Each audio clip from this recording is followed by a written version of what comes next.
नमस्कार दोस्तों, आज आपका हमारे यूट्यूब चैनल में स्वागत है।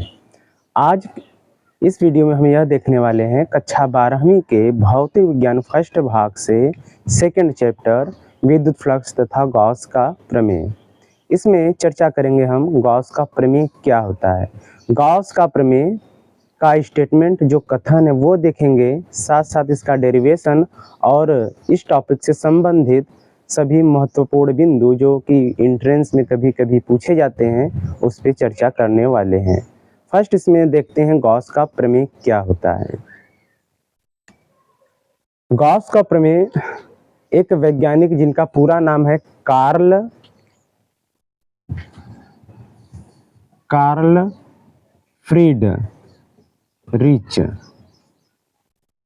फ्रीडरिच गॉस, इन्होंने अपना नियम 1777 ईस्वी में दिया था और इन्होंने ये भी बात बताई कि ये नियम उन्हीं पर लागू होगा जिनमें आयतन समाहित होता हो, जैसे घन, गोला, खोखला, बेलन।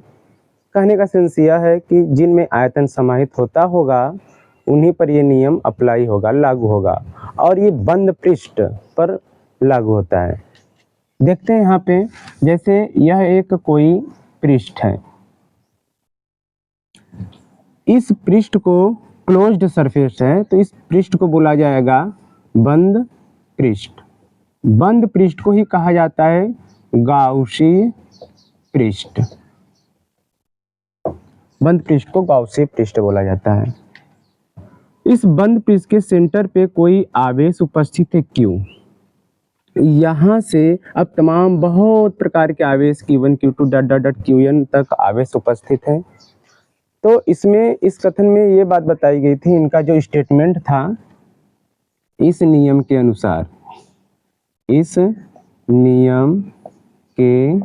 अनुसार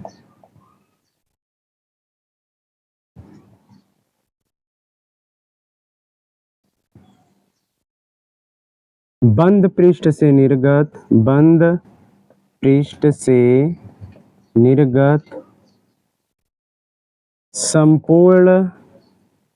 संपूर्ण वैद्युत फ्लक्स का मान उस पृष्ठ द्वारा कुल आवेश का 1/ε0 गुना होता है। कार्ल फ्रीडरिच नामक वैज्ञानिक ने 1777 ईस्वी में यह अपना एक कॉन्सेप्ट दिया, एक बंद पृष्ठ की कल्पना की, और उन्होंने यह बात बताई कि जितना भी इनमें आवेश उपस्थित है, इनमें आवेश जो भी है संपूर्ण वैद्युत फ्लक्स का मान इन्होंने किसी बिंदु पर देखा था, और वैद्युत क्षेत्र की तीव्रता का मान भी क्या होता है इन्होंने स्पष्ट केसों में बताया। बंद पृष्ठ से निर्गत संपूर्ण वैद्युत फ्लक्स का मान उस पृष्ठ द्वारा कुल आवेश का 1/ε0 गुना होता है, अर्थात वैद्युत फ्लक्स का मान φE बराबर समेशन Q, जितना इस क्लोज्ड सरफेस में आवेश उपस्थित है Q है, कितना गुना होता है, ε0 गुना होता है। या जब बंद पृष्ठ निर्वात या माध्यम में रखा जाता है तो विद्युतशीलता का मान लगभग समान होता है, तब φE = ε0Q/ε0 और ε0R। ये माध्यम की आपेक्षिकशीलता, निर्वात की विद्युतशीलता है। इसको ऐसे लिख सकते हैं, या इसी को क्लोज्ड ये बंद पृष्ठ के लिए लागू होता है EdS = Q/ε0। तो ये गॉस के प्रमेय का स्टेटमेंट है। अब इसमें हम देखेंगे इनका डेरिवेशन, जो प्रूफ है, उपपत्ति क्या है, वह स्टेप वाइज देखते हैं।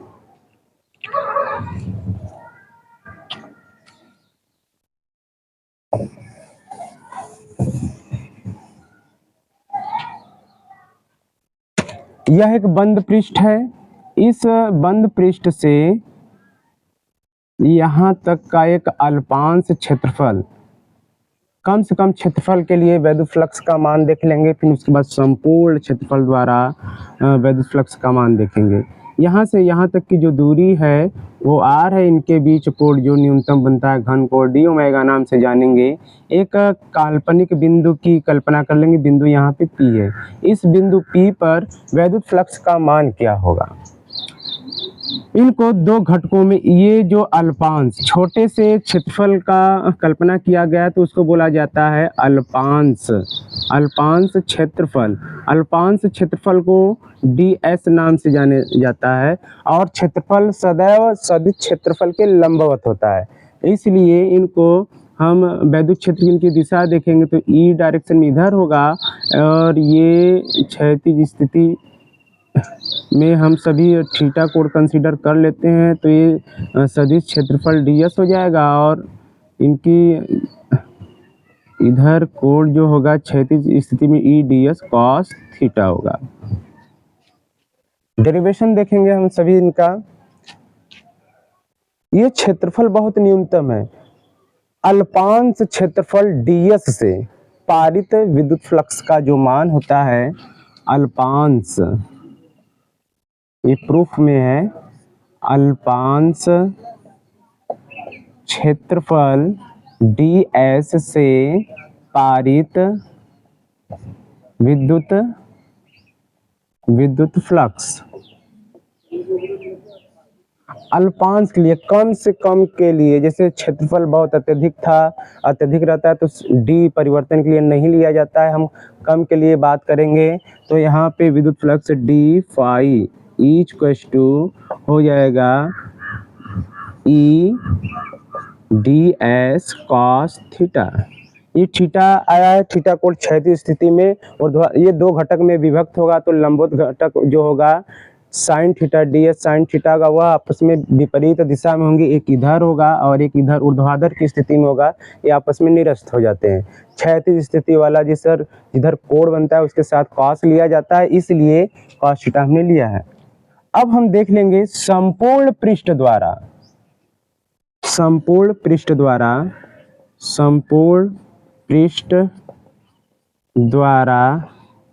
पारित, ये पारित है, पारित विद्युत फ्लक्स। संपूर्ण पृष्ठ की बात करेंगे, किसी बिंदु पर वैद्युत फ्लक्स का मान क्या होगा? संपूर्ण के लिए इसी का हम कर देते हैं क्या, इंटीग्रल कर देते हैं, समाकलन का सिंबल लगा देते हैं तो ये डी हट जाता है और ये हमें प्राप्त हो जाएगा E D S cos theta. Gauss का प्रमेय बंद पृष्ठ पर लागू होता है तो क्लोज्ड सरफेस फाई लगा देंगे, बंद पृष्ठ का समाकलन। अब हम पढ़े हैं पहले चैप्टर में किसी बिंदु आवेश के कारण, ये कोई बिंदु आवेश है, किसी बिंदु आवेश के कारण बिंदु P पर वैद्युत क्षेत्र की तीव्रता का फार्मूला। बट हम क्या जानते हैं, बिंदु आवेश के कारण वैद्युत क्षेत्र की तीव्रता E बराबर 1/4 पाई एप्सिलॉन नॉट Q/r²। किसी बिंदु आवेश के कारण वैद्युत क्षेत्र की तीव्रता का जो सूत्र होता है E बराबर 1/4 पाई एप्सिलॉन नॉट Q/r² होता है। समीकरण इसको एक बना लेते हैं या ऐसे ही उपर्युक्त समीकरण से E का जो मान है यहाँ पुट कर देंगे तो हमें प्राप्त होगा फाई E बराबर क्लोज्ड इंटीग्रल E का मान 1/4 pi epsilon not Q/r² cos theta. Constant को बाहर निकाल लिया जाता है तो हो जाएगा Q का गुणा 1 में होगा, इन सभी बाहर आ जाएंगे Q/4 पाई एप्सिलॉन नॉट। बचेगा यहाँ पे होल इंटीग्रल ds भी साथ में है, ds cos थीटा, तो ds cos theta by r²। घन कोण की परिभाषा से, घन कोण की परिभाषा से हम सभी जानते हैं, घन कोण की परिभाषा से हम सभी ये पढ़े हैं, जो डी ओमेगा होता है क्लोज्ड सरफेस, ये किसके बराबर ds cos थीटा के बराबर होता है। यहाँ पे D S cos theta by R square की जगह हम डी ओमेगा पुट कर सकते हैं, तब फाई ई बराबर क्यू बटा 4 pi epsilon not closed integral D omega. But D omega बराबर हम सभी जानते हैं क्या होता है, घन कोण की ही परिभाषा से डी ओमेगा बराबर 4 पाई होता है। यहाँ पे समीकरण एक से डी ओमेगा का मान जो है 4 पाई यहाँ रख देंगे तो हमें प्राप्त होगा फाई ई बराबर क्यू बटा 4 पाई एप्सिलॉन नॉट इंटू 4 पाई। ये 4 पाई आपस में निरस्त हो जाते हैं, कट जाते हैं, तो प्राप्त होगा हमें फाई ई बराबर क्यू बटा एप्सिलॉन नॉट। ये प्रूव्ड हो गया, हेंस प्रूव्ड। यह था गॉस थ्योरम।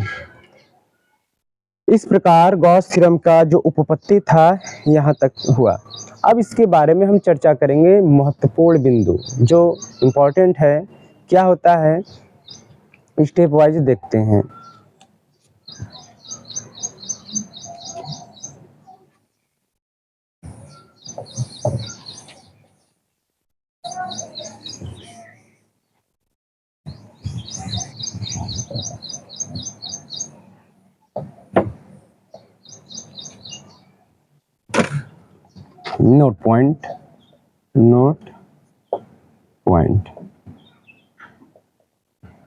नोट पॉइंट में फर्स्ट देखेंगे गॉस का नियम कहाँ लागू होता है।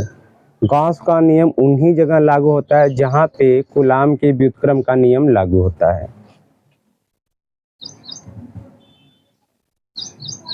गॉस का नियम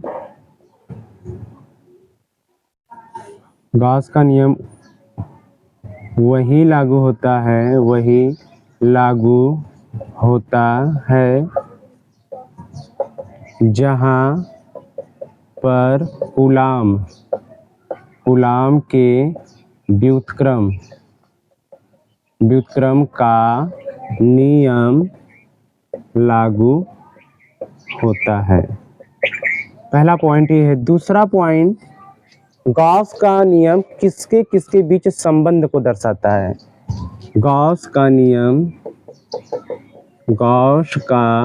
नियम विद्युत फ्लक्स व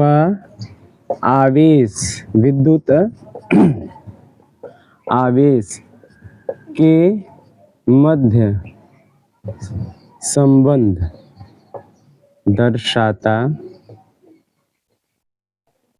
तीसरा पॉइंट देखते हैं, ये जो बंद पृष्ठ है, बंद पृष्ठ को गॉसीय पृष्ठ कहा जाता है।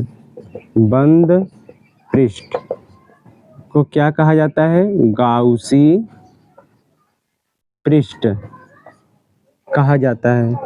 चौथा जो पॉइंट है, गॉस का प्रमेय बंद पृष्ठ के आकार व आकृति पर निर्भर नहीं करता है। जैसे गॉस का प्रमेय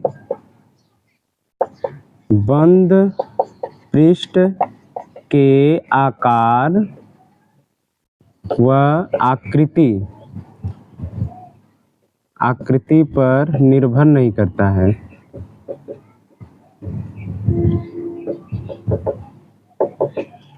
जैसे यह एक छोटा सा बंद पृष्ठ है और यह एक बड़ा सा बंद पृष्ठ है। आकार आकृति से नहीं मतलब है, वह बंद पृष्ठ रहना चाहिए और उनमें आवेश उपस्थित होना चाहिए। इनसे आकार से कोई लेन देन है नहीं। अगला जो पॉइंट है, पांचवा, गॉस का प्रमेय आवेश की स्थिति पर निर्भर नहीं करता है।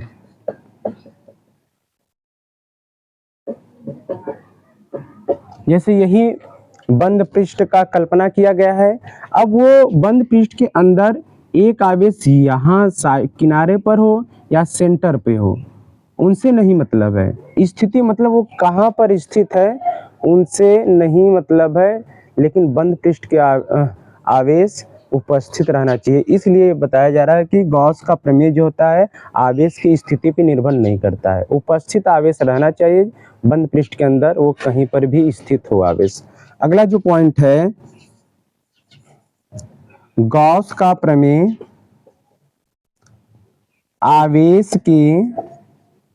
आवेश के मात्रा पर निर्भर करता है, मात्रा पर निर्भर करता है। गॉस का प्रमेय जो है आवेश की मात्रा पर निर्भर करेगा, जितना ज़्यादा से ज़्यादा आवेश रहेगा उतना ज़्यादा से ज़्यादा वैद्युत फ्लक्स का मान होगा, वैद्युत क्षेत्र की तीव्रता का मान होगा।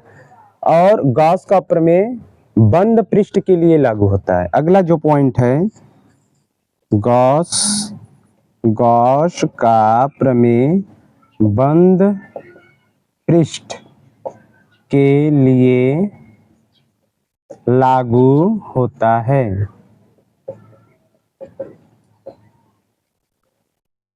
बंद पृष्ठ के लिए गॉस का प्रमेय लागू होता है। और जैसे आपको शुरू में ही बता दिया गया था, वो बंद पृष्ठ जिनमें आयतन समाहित होता हो, जैसे गोला हो गया, घन हो गया, बेलन हो गया, इन सभी में आयतन जिसमें समाहित हो सकता है उन्हीं पर ये लागू होगा। फिर यहाँ तक संपूर्ण जानकारी हुआ गॉस के प्रमेय से संबंधित। अब अगले चैप्टर में हम देखेंगे, चैप्टर नहीं अगले टॉपिक में हम देखेंगे गॉस के नियम के अनुप्रयोग।